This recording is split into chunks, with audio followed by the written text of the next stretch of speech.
Assalamualaikum warahmatullahi wabarakatuh. Kahmitivers, baru-baru ini Mahkamah Agung mengabulkan kasasi yang dilayangkan oleh sejumlah warga negara atau citizen lawsuit terkait praktek pinjaman online yang selama ini telah menelan banyak korban dari kalangan masyarakat. Di sisi yang lain, Otoritas Jasa Keuangan atau OJK menyebutkan bahwa tren praktek pinjaman online oleh masyarakat terus mengalami pertumbuhan dan peningkatan. Bahkan di bulan Juni tahun 2024 saja, transaksi pinjaman online tembus di angka 6,75 triliun rupiah. Berangkat dari dua situasi inilah, kali ini kita akan membahas problematika pinjaman online dengan tema pinjol, solusi, atau jeratan. Bersama saya, Sahal Mubarok, inilah Forum 28. Assalamualaikum warahmatullahi wabarakatuh.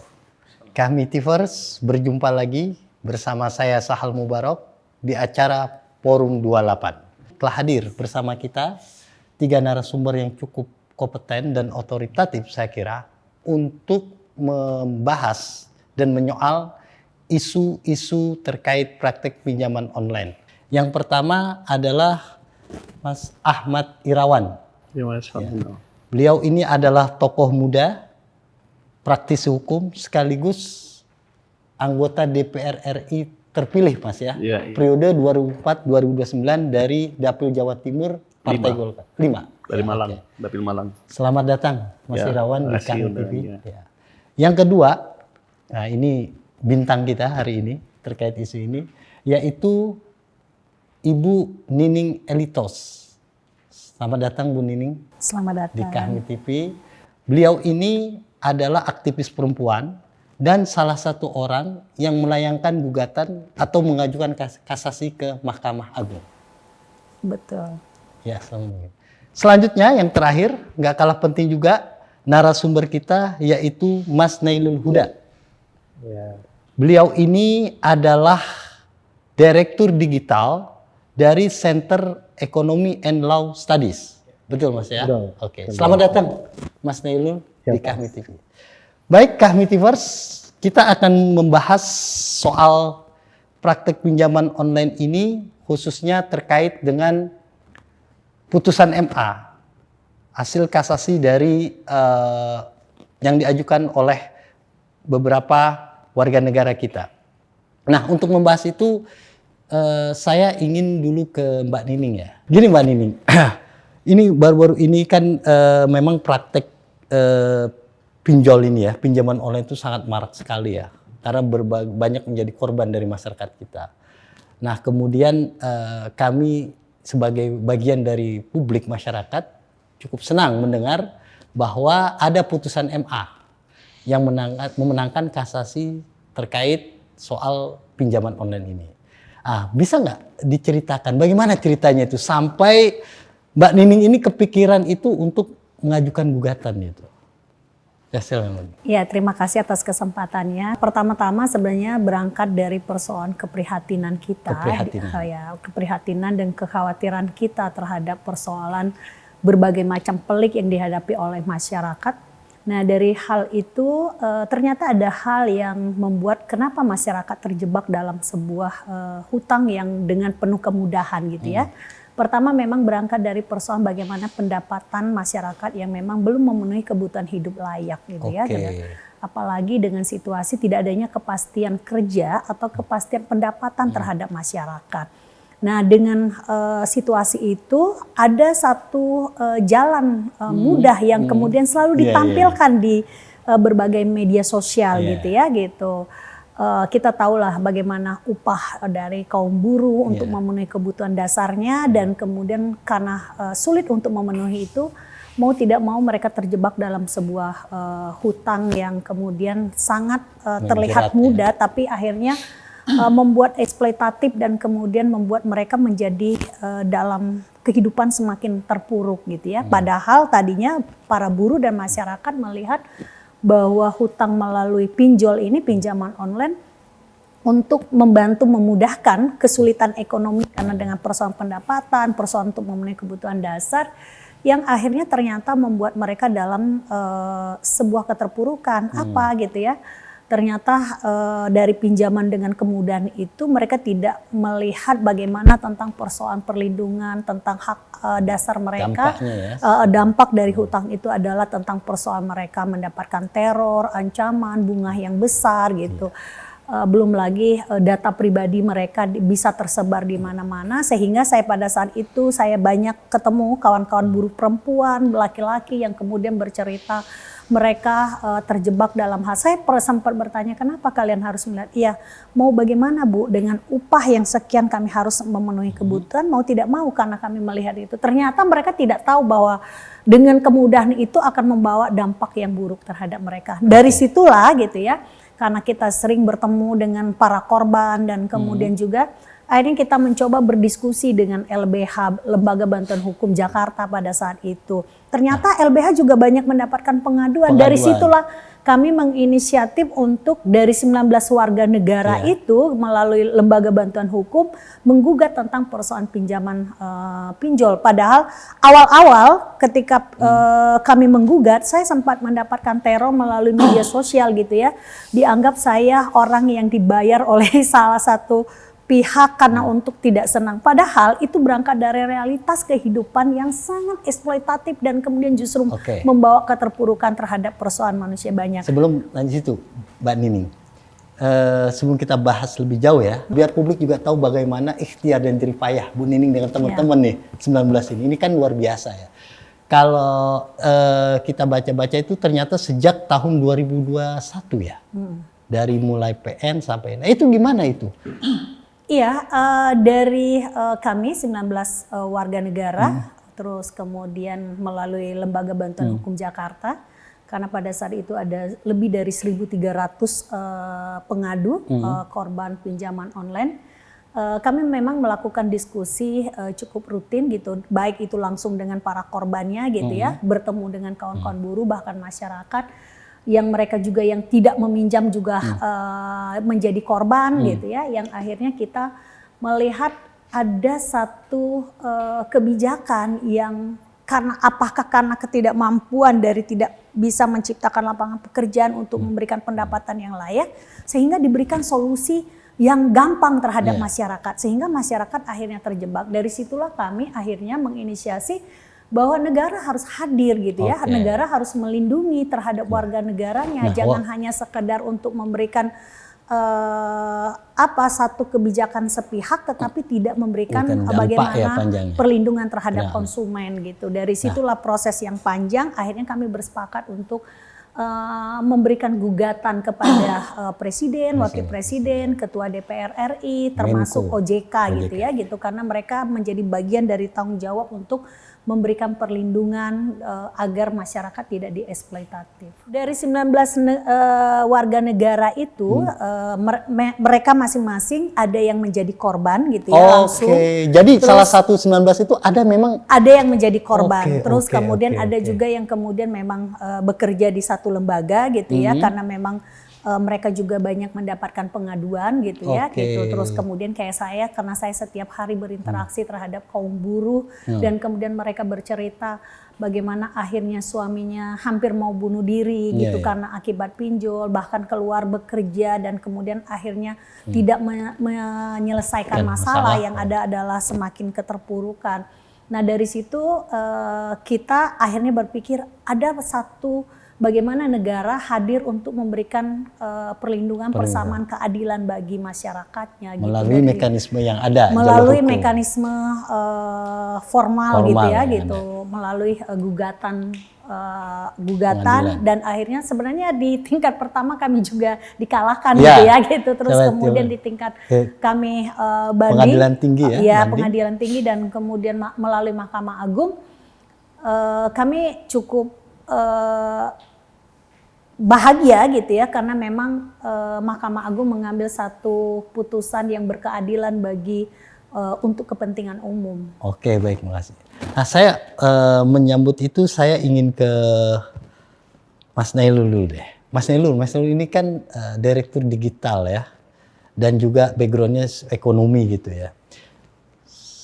Sejauh apa sih yang Mas Nelu lihat dari kasus aplikasi pinjol ini? Menurut pengamatan Mas Nelu nih. Ya, yang pertama kita harus sadari sebenarnya pinjaman online ini atau bahasa di OJK itu LPPTI atau fintech peer-to-peer lending gitu ya. Oke. Itu ada dua, ada yang legal dan ada yang ilegal.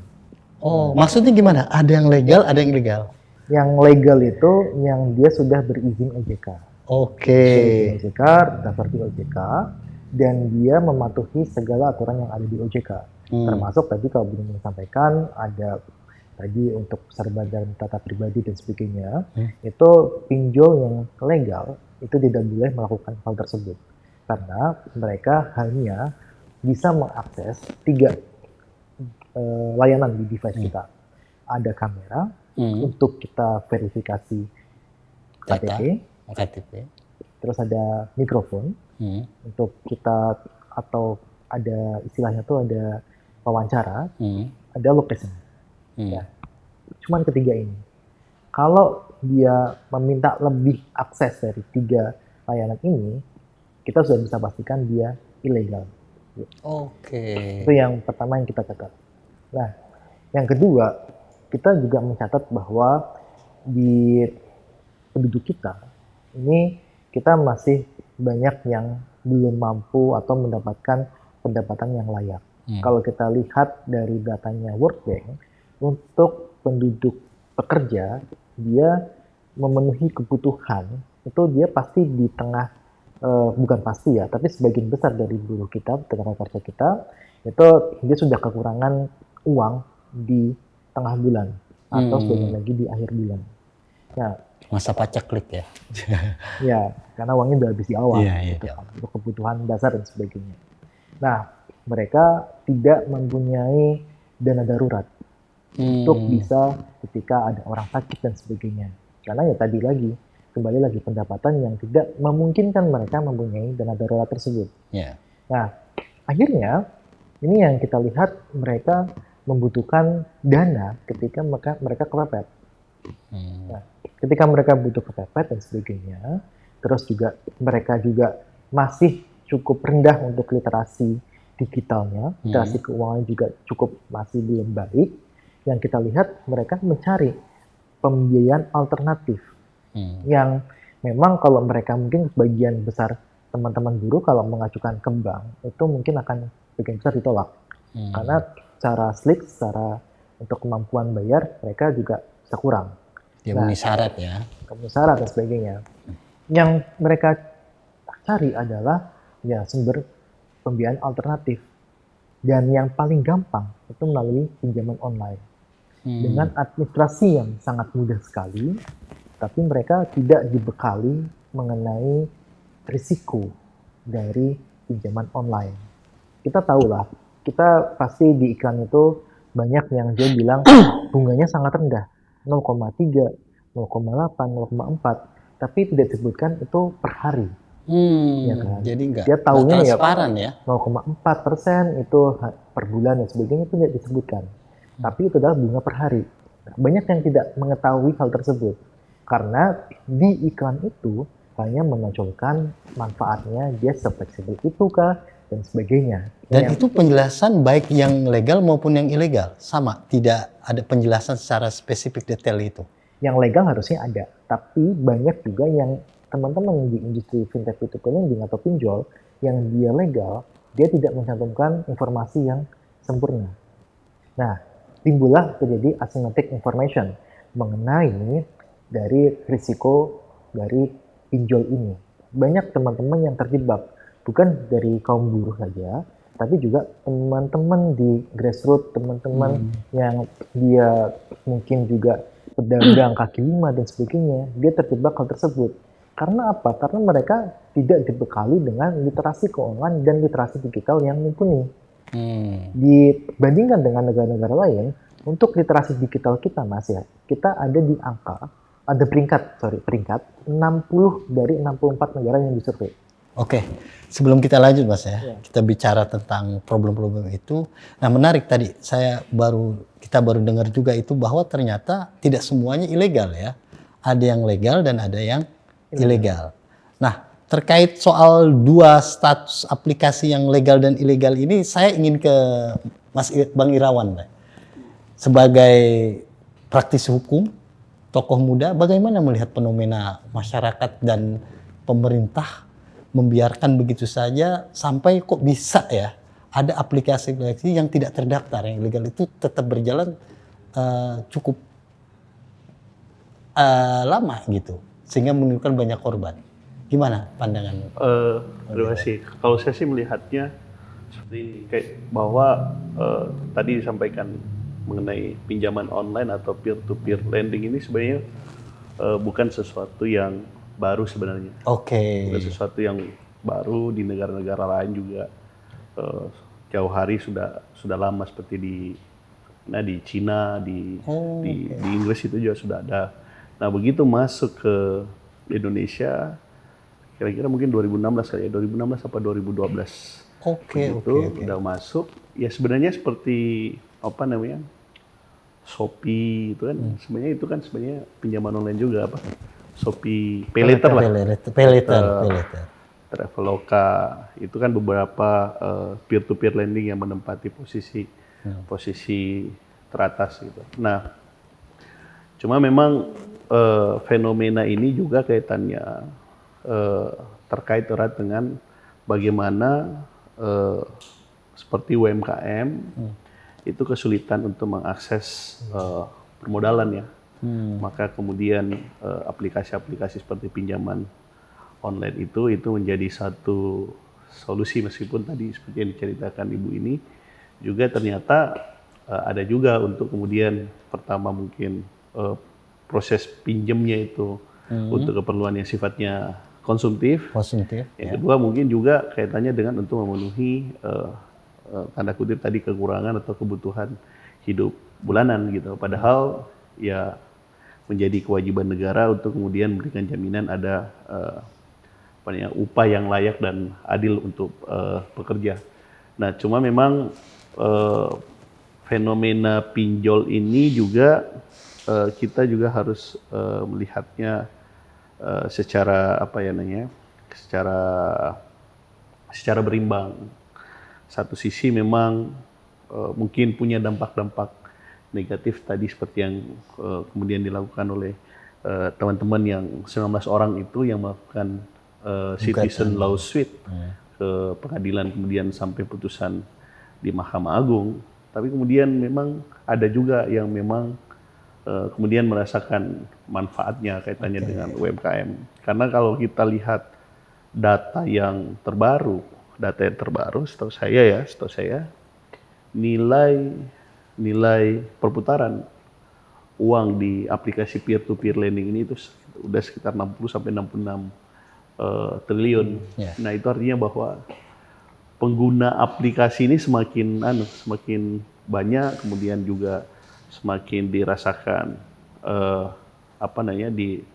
semakin banyak digunakan. Meskipun saya juga belum pernah membaca kalau yang pinjol memberikan akses negatif karena ada akses ilegal ya, tanda kutip akses ilegal terhadap data-data pribadi, kemudian kontak-kontak dari si peminjam.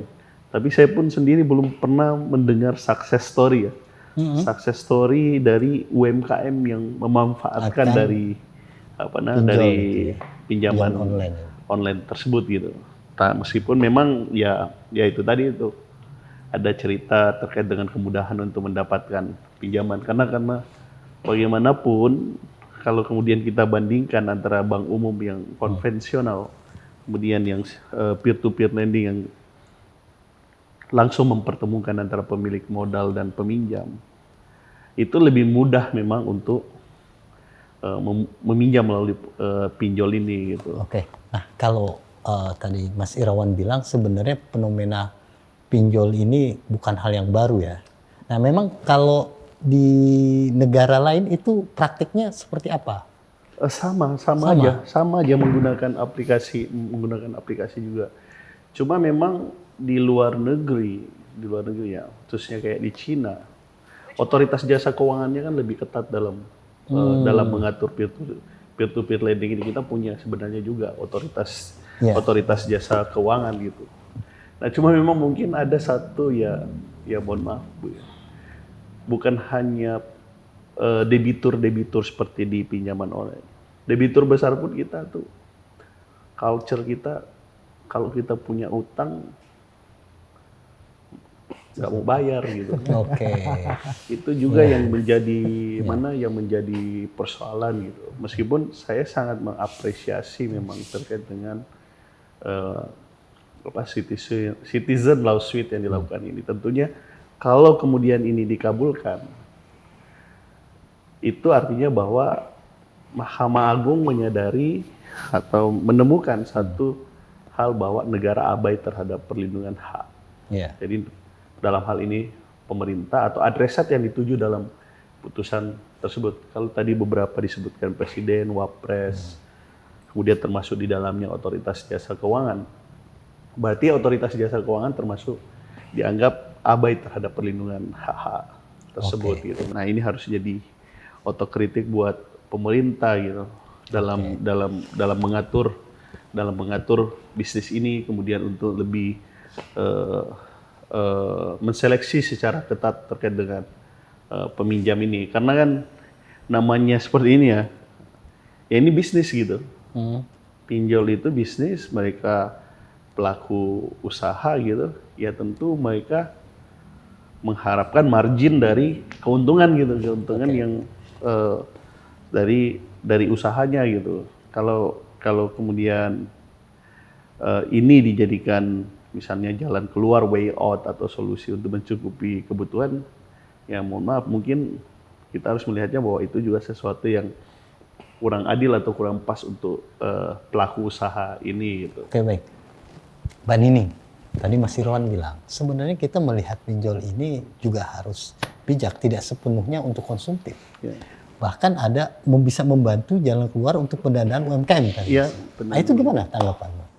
Pertama gini, karena saya kan orang yang sehari-hari tahu persis bagaimana kehidupan buruh dan masyarakat paling bawah ya gitu. Karena saya cukup lama, saya mantan buruh pabrik gitu. 3 kali pernah mengalami PHK dan kemudian bisa menjadi ketua serikat buruh level pabrik, tingkat federasi bahkan sampai tingkat nasional.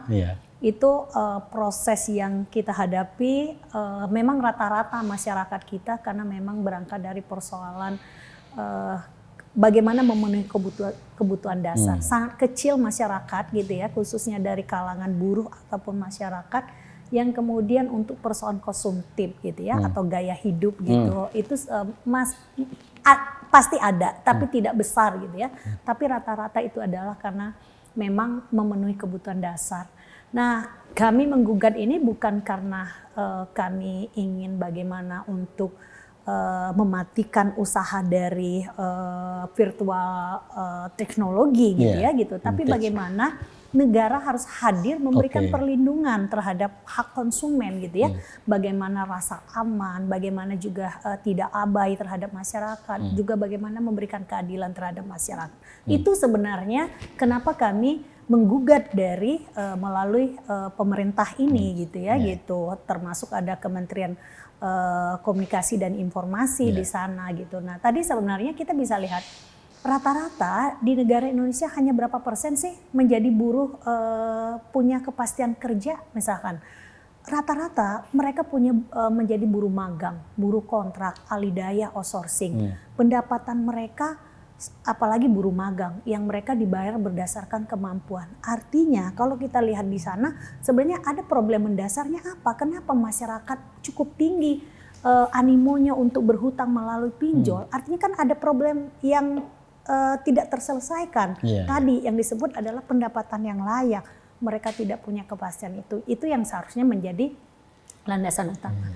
Yang kedua adalah tentang persoalan bagaimana negara harus hadir gitu loh. Tidak hanya sekedar mereka membuat satu regulasi atau kebijakan bagaimana ada untuk misalkan tadi virtual teknologi itu gitu.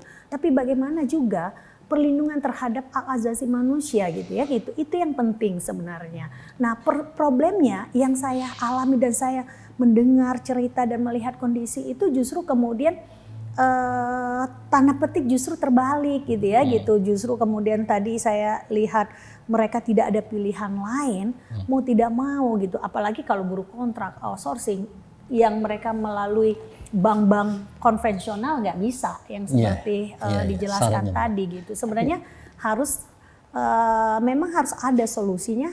Negara tidak boleh abai atau tidak memberikan perlindungan atau keadilan gitu ya. Tapi Sehingga kita butuh hadir di sana. Oke. Tadi Mbak Nining bilang bahwa intinya nggak bersepakat bahwa ini karena faktornya faktor konsumtif atau gaya hidup.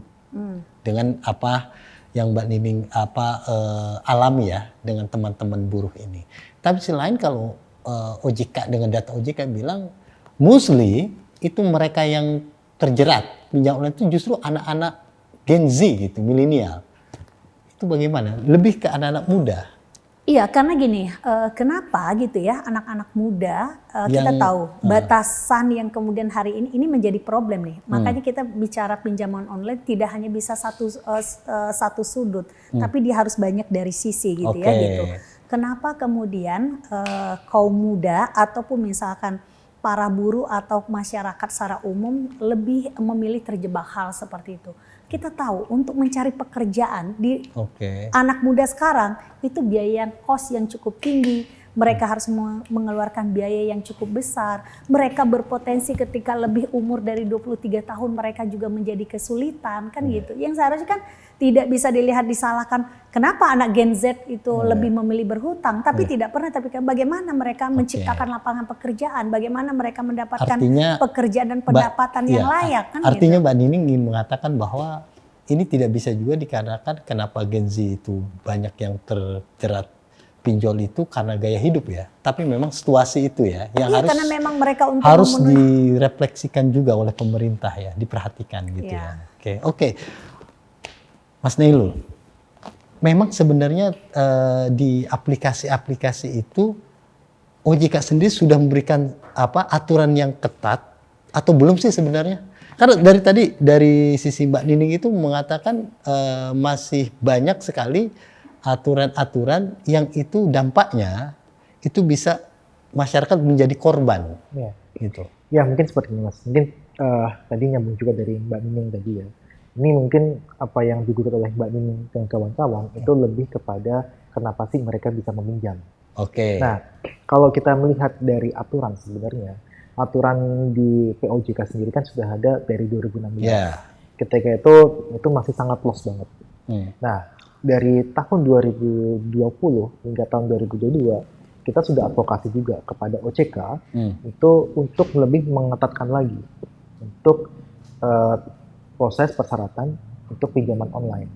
Dan kita juga mendorong dan itu juga terrefleksi juga oleh OJK dalam roadmap untuk pengembangan fintech P2P lending ke depan, bahwa itu 70% itu untuk sektor produktif, hanya 30% untuk sektor konsumtif. Seperti saya sampaikan Mas Irawan, bahwa itu harus didorong ke sektor produktif. Itu kita sudah sampaikan ke OJK juga dan kita sudah sampaikan, dan itu direvisi di tahun 2021 ada penurunan bunga dari yang tadinya nggak diatur menjadi 8%, terus kemudian turun lagi di 2022 jadi 0,4% per hari, dan kita juga lebih dorong lagi diturun kembali menjadi 0,3% untuk konsumtif dan 0,1% untuk produktif. Nah, gunanya untuk apa? Gunanya tadi untuk sampaikan Mas Irawan untuk lebih mendorong ke sektor yang produktif. Nah, itu sebenarnya sudah terangkum di POJK 10 tahun 2022, di mana sudah ada pengaturan yang sangat, menurut saya juga lebih ketat dibandingkan dengan POJK yang lalu, yang tahun 2016. Itu kita sudah melihatnya sudah refleksi. Artinya Mas Nailul mengatakan gini, bahwa sebenarnya pemerintah melalui OJK telah membuat regulasi sedemikian rupa gitu. Ya. Nah, tapi kan belum ada sampai yang kata sempurna, karena kan kan pasti mereka sudah melihat, dan kita juga dorong lagi untuk memberikan ekosistem bagi pinjaman online yang legal, itu yang lebih bagus gitu kan. Karena kalau kita lihat jumlahnya sekarang 101 Mas Irawan yang pinjaman online yang legal. Itu turun sekali dari 146 di tahun 2021 menjadi cuma 101 di tahun 2024 awal. Yang ilegal ini? Yang legal. Ya. Ini yang kita sebenarnya kalau tadi Mbak Nining dan kawan-kawan berjuang di MA-nya, kita juga dari kawan-kawan peneliti, kita juga menyampaikan kepada OJK secara langsung apa sih yang perlu diatur, terutama untuk menanggulangi yang ini soal penagihan. Penagihan di POJK yang lama itu tidak ada. Dan itu baru masuk kepada POJK nomor 10 tahun 2022. Itu ada penagihan, cara-caranya seperti apa, dan kita juga aktif untuk menyuarakan kepada AFI sebagai asosiasi yang dia menaungi pinjaman online yang legal. Kita advokasi ke sana, kita berikan masukan bahwa ketika memberi ataupun menagih, itu harus cara-cara yang humanis. Dan itu sudah tercantum juga kalau penagihan itu sudah ada lisensinya. Jadi nggak semua debt collector tuh sekarang dia bisa menagih. Terus, yang legal ya. Iya. Kita nggak bicara yang ilegal. Nah, yang jadi saya positif dari tadi yang sampaikan Mbak Nining dan kawan-kawan 11 orang itu adalah ini harus jadi juga batu loncatan sebenarnya pemerintah untuk aware terhadap pinjol yang ilegal. Karena sekarang ini kayaknya masih sangat lost sekali untuk pemerintah memberantas. Apa itu penyebabnya? Ilegal. Begitu banyak dan sudah banyak korbannya juga. Ya. Aduan-aduan. Nah, Kenapa? salah satunya memang karena literasi keuangannya masih rendah, Mas. Tadi Mas itu juga nggak tahu kan kalau ada pinjol legal sama ilegal kan. Iya. Dan pembedanya itu memang ada di tadi akses untuk camilan. Mereka secara tampilan itu sama seperti pinjaman yang legal. Mereka juga mencantumkan logo OJK. Tapi tidak semua orang mengetahui dan tidak semua orang juga aware untuk mengecek apakah ini legal atau ilegal. Artinya literasi keuangan di sini cukup rendah. Oke, jadi problemnya di persoalan literasi di masyarakat cukup rendah soal keuangan ini ya? Iya, makanya pinjaman yang ilegal itu bisa masuk. Oke, Nah, baik. itu yang tidak salah. Mas Irawan, tadi Mas Irawan mengatakan bahwa sebenarnya ini juga ada positifnya ya, pinjol ini ya, pinjaman online ini. Tidak melulu dilihat dari akses negatifnya.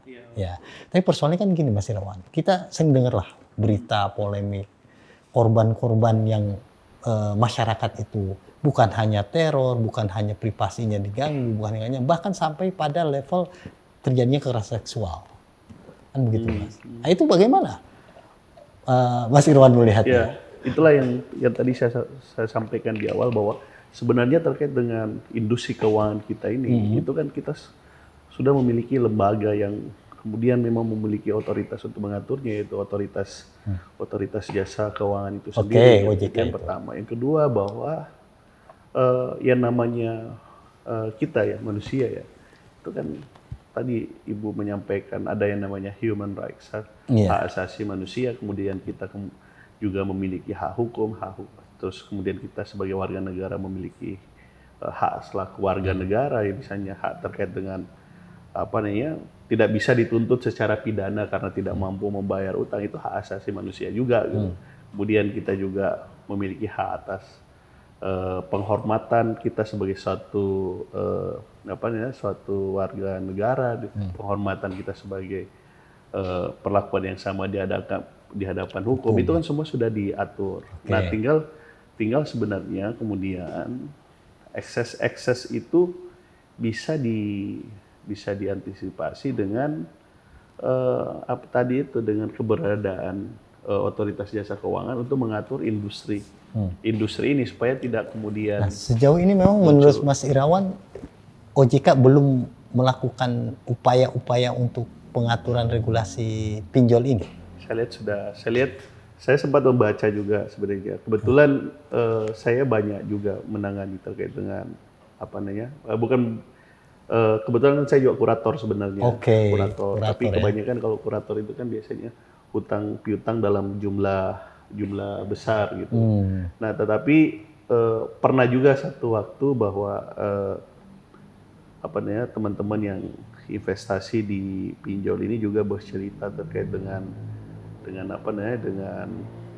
fenomena itu gitu. Nah, memang kemudian tadi itu saya sepakat ketika kami dalam diskusi itu menyampaikan barrier to entry-nya ini harus kemudian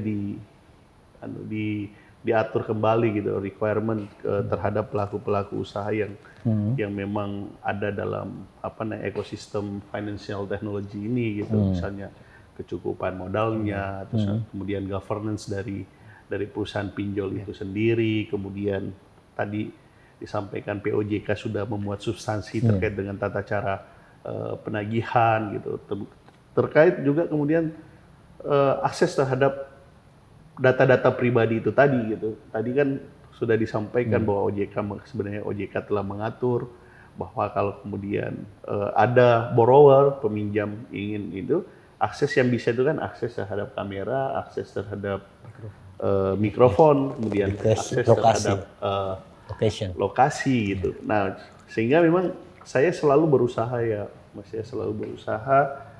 menempatkan diri pada posisi antara ya kita memang punya keinginan untuk pemerintah lah ya, pemerintah itu punya kewajiban untuk memberikan proteksi perlindungan hukum terhadap warga negaranya gitu. Tetapi juga pemerintah juga punya kewajiban untuk menjaga keberlangsungan bisnis dari pelaku usaha ini gitu. Itu harus kita tempatkan secara.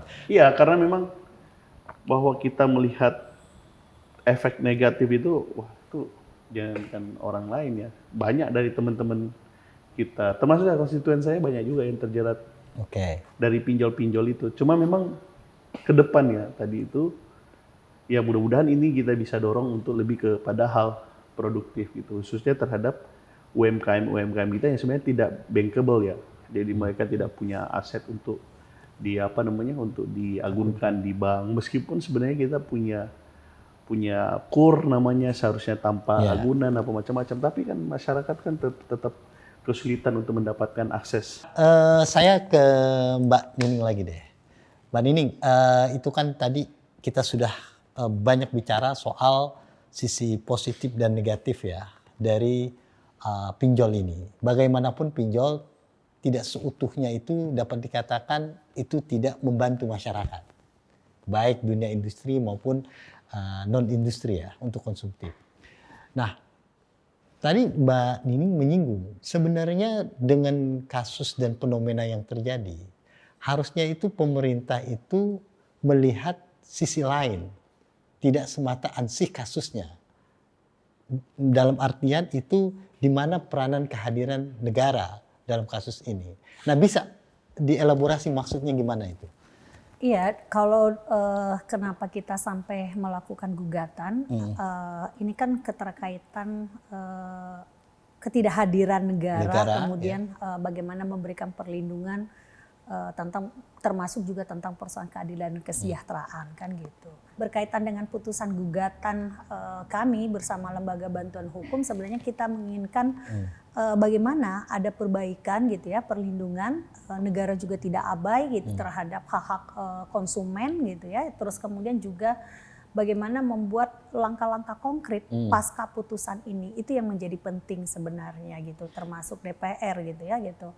Nah, karena kita tahu jangan sampai kemudian kita tidak alergi pemerintah membuatkan satu regulasi untuk memikirkan bagaimana tentang ekonomi masyarakat gitu ya. Tapi di sisi lain dia juga harus memberikan ruang aman bagi masyarakatnya. Jangan sampai hal yang seperti sekarang pinjol ini justru kemudian banyak terjadi di kalangan masyarakat, baik buruh maupun masyarakat yang hari ini masih awam karena tadi problemnya baik itu literasi, karena problem ekonomi dasar mereka yang menjadi problem gitu ya gitu. Itu memang harus menjadi keharusan. Tapi di sisi lain bagaimana tentang persoalan pencegahan, pengawasan dan penegakan hukumnya, ini juga menjadi penting. Jangan sampai kemudian berjatuhan jutaan orang menjadi korban gitu ya karena tidak hadirnya negara gitu ya gitu untuk memberikan perlindungan yang kemudian juga terlambat untuk mengambil sebuah langkah konkret. Nah, sebenarnya maksud dari kami ini adalah agar negara hadir. Negara hadir baik itu presiden, pemerintah, kemudian juga wakil-wakil rakyat gitu ya, termasuk Kemenko dan termasuk OJK. Jangan sekedar hanya memikirkan untuk sekedar kemudahan gitu ya gitu, tapi bagaimana ruang aman bagi semua, berkeadilan bagi semua itu menjadi penting kalau menurut kami gitu ya gitu. Itu sebenarnya dari kenapa dasar kami untuk melakukan gugatan. Kita tidak menghendaki karena problem hanya karena persoalan perut untuk memenuhi dasar masyarakat gitu ya, atau untuk tapi biaya lebih pendidikan dari itu kesehatan ya. yang akhirnya nyawa berjatuhan hilang gitu ya. Itu kita hendaki karena memang kita temui beberapa kasus mereka karena merasa malu karena data pribadi, ruang aman tidak ada, sehingga juga akhirnya bahkan tidak hanya sekedar bunuh diri, mereka menjadi ruang terbuka menjadi penjahat gitu ya, karena mereka harus bagaimana caranya untuk memenuhi hal-hal tersebut gitu. Sebenarnya dari sana gitu ya. Bukan berarti karena saya ingat saya awal-awal melakukan gugatan itu di media sosial justru dianggap saya ini adalah menjadi bagian dari satu pesan gitu. Padahal kami berangkat dari persoalan realita kondisi objektif yang dialami mayoritas kebanyakan buruh gitu ya gitu. Dan selain itu masyarakat disabilitas. Saya sempat tuh ketemu dengan kawan-kawan yang salah satu penggugat itu adalah kelompok disabilitas gitu yang mereka menjadi korban karena keluarganya meminjam, bahkan dirinya termasuk mendapatkan tekanan gitu ya. Nah ini yang kemudian kita tidak inginkan gitu. Jangan hanya sekedar bahwa virtual teknologi diberikan ruang yang luas, tapi masyarakatnya juga tidak terlindungi gitu. Pelanggaran terhadap hak-hak dasar masyarakat tidak boleh dibiarkan gitu. Nah sekarang ini kan Mbak Nining dengan teman-teman yang lain itu ya, 18 orang itu. 19 dengan Bu Nining ya maksudnya. Itu kan setelah memenangkan ya kasasi dari gugatan di MA. Apa yang akan dilakukan? So what gitu maksudnya. Lalu apa yang akan dilakukan setelah gugatan ini, kasasi ini dimenangkan? Iya, waktu baru keluar kami melakukan komunikasi dan diskusi, baik itu para penggugat dengan lembaga bantuan hukum sebagai kuasa hukum kami. Termasuk juga saya memberikan satu putusan ini membagikan kepada teman-teman buruh di berbagai macam kota dan daerah.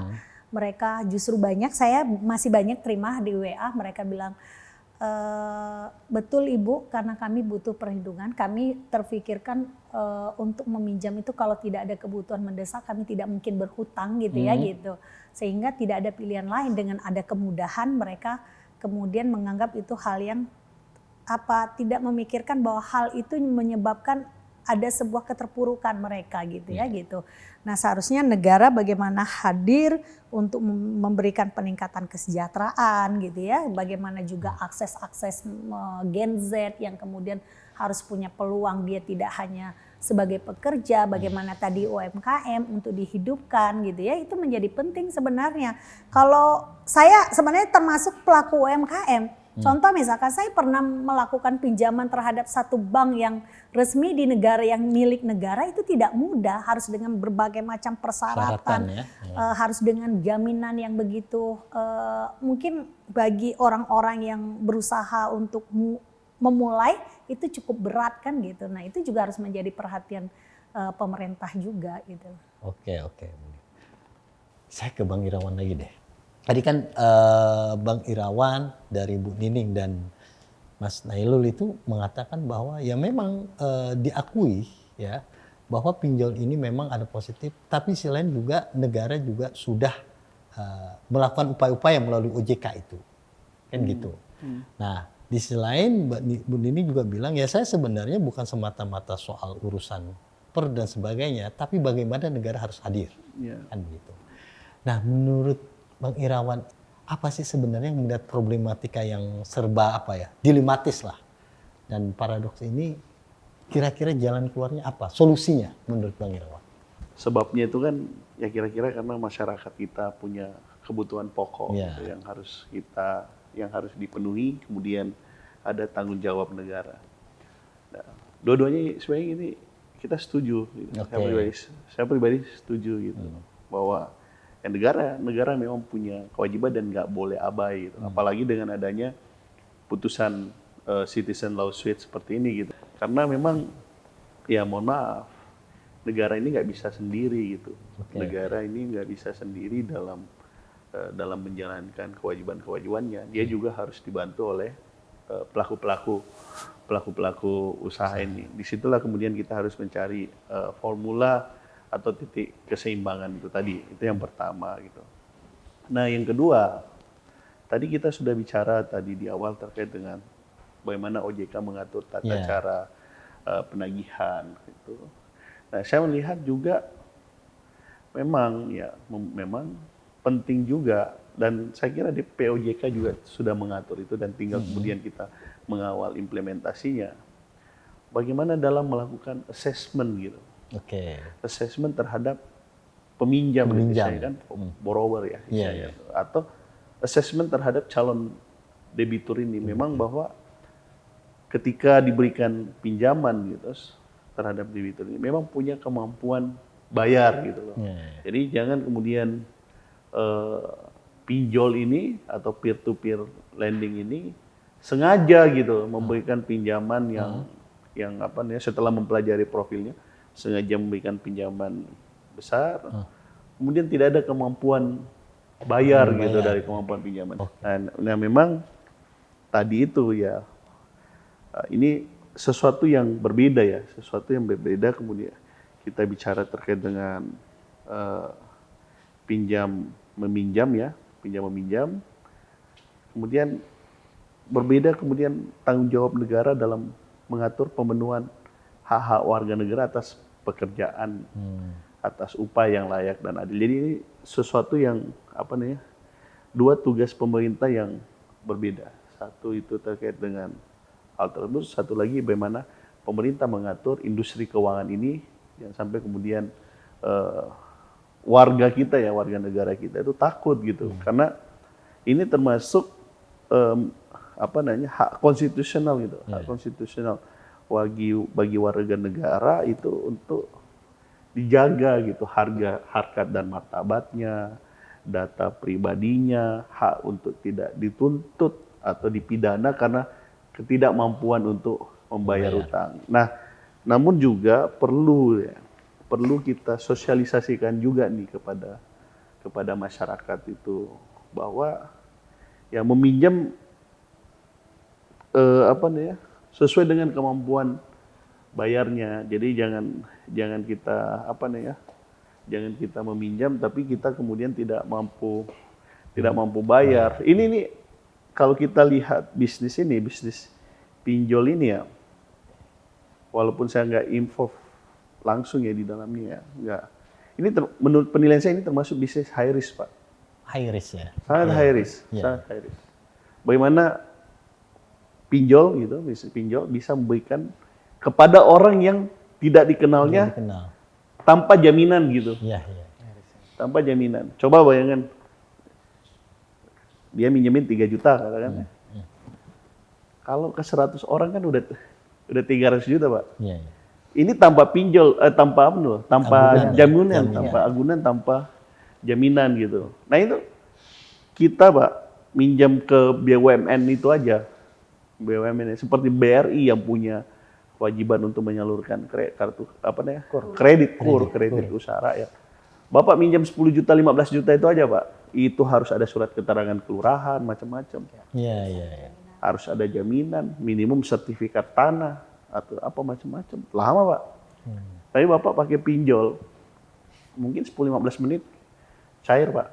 Nah itu yang kemudian dari diskusi kita ini, dari Mbaknya menyampaikan apa-apa. Ya dua itu tadi saya kira yang memang bisa, yang harus kita perdalam ke depannya dalam regulasi keuangan kita. Pertama itu di assessment terhadap kemampuan debitur. Gitu. Jadi diberikan secara proporsional itu. Yang kedua adalah terkait dengan perlindungan gitu. Perlindungan hukumnya, terkait dengan data-data peminjam. Pribadi ya. Di situ juga di dalamnya terkait dengan tata cara penagihan gitu. Nah, kalau kaitannya dengan tadi upah, pekerjaan apa macam-macam, itu menjadi tugas kita bersama ke depan. Mudah-mudahan juga memang negara ini bisa untuk memenuhi dan bisa mendorong pelaku usaha untuk menjamin hak-hak itu. Nah, terakhir mungkin ini yang bisa sampaikan itu bahwa ini adalah putusan Mahkamah Agung gitu, Supreme of Justice kita gitu.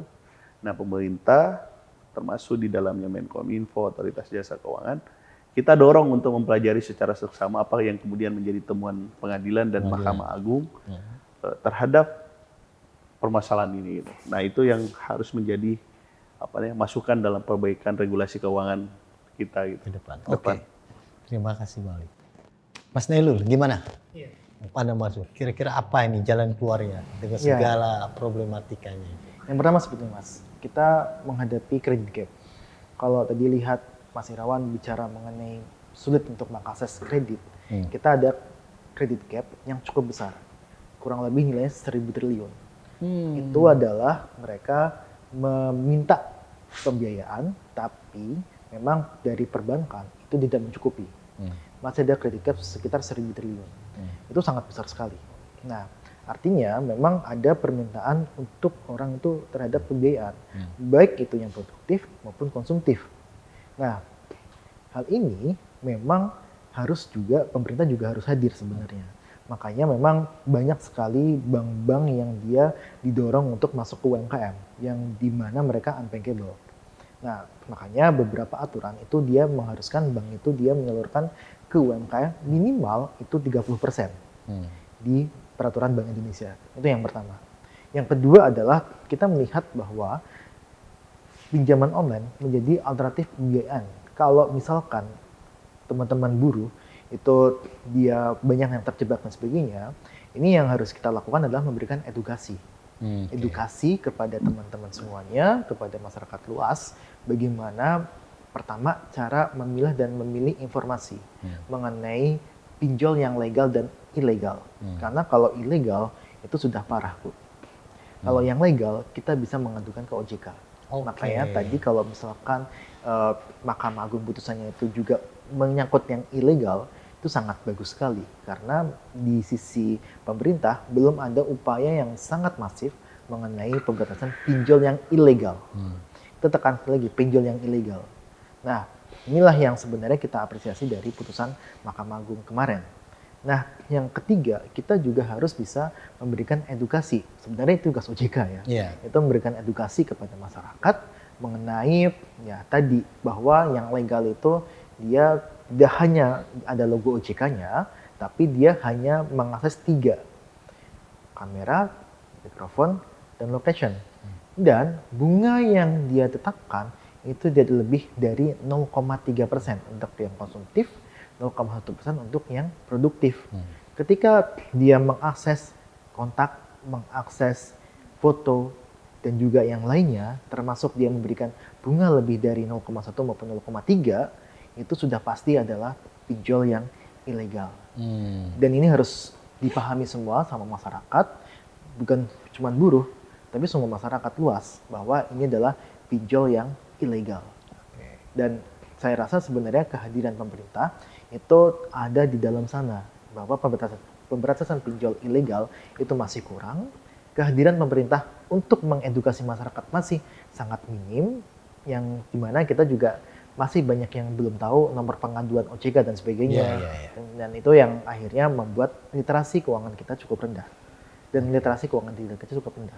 Nah, yang ketiga itu adalah dalam hal penegakan hukum. Ketika ada masalah dengan pinjol yang ilegal maupun yang legal, pemerintah seharusnya harus hadir. Pun dengan yang ilegal, itu adalah juga tidak lepas dari kesalahan dari pemerintah. Di mana mereka masih membiarkan pinjol ilegal ini masih beroperasi di Indonesia. Nah, itu sebenarnya yang saya harapkan dari putusan MA kemarin ditindaklanjuti gitu. Oke, baik. Tapi aku Mbak Nining boleh tambahan? nambah satu ya. Ini kan putusan Mahkamah Agung ini adalah untuk bagaimana ke depan ada satu langkah konkret dalam arti membuat satu regulasi atau kebijakan dengan melibatkan partisipasi publik yang bermakna. Itu yang terpenting ya gitu ya.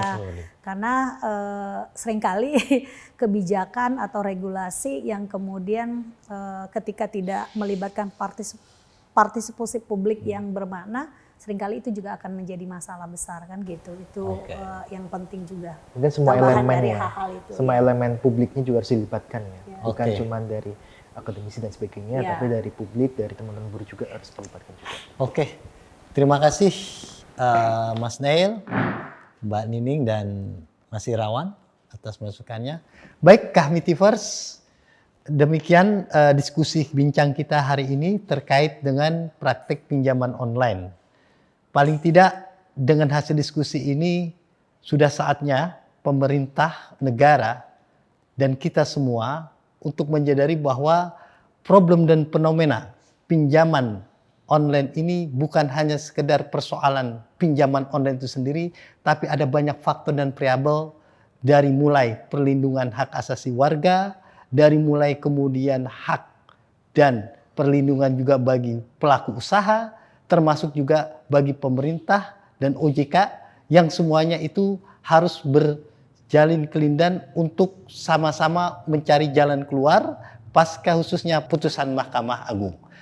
Dan baik demikian, Kahmitiver, sekali lagi kami ucapkan terima kasih. Sampai bertemu di Forum 28 episode selanjutnya. Wassalamualaikum warahmatullahi wabarakatuh.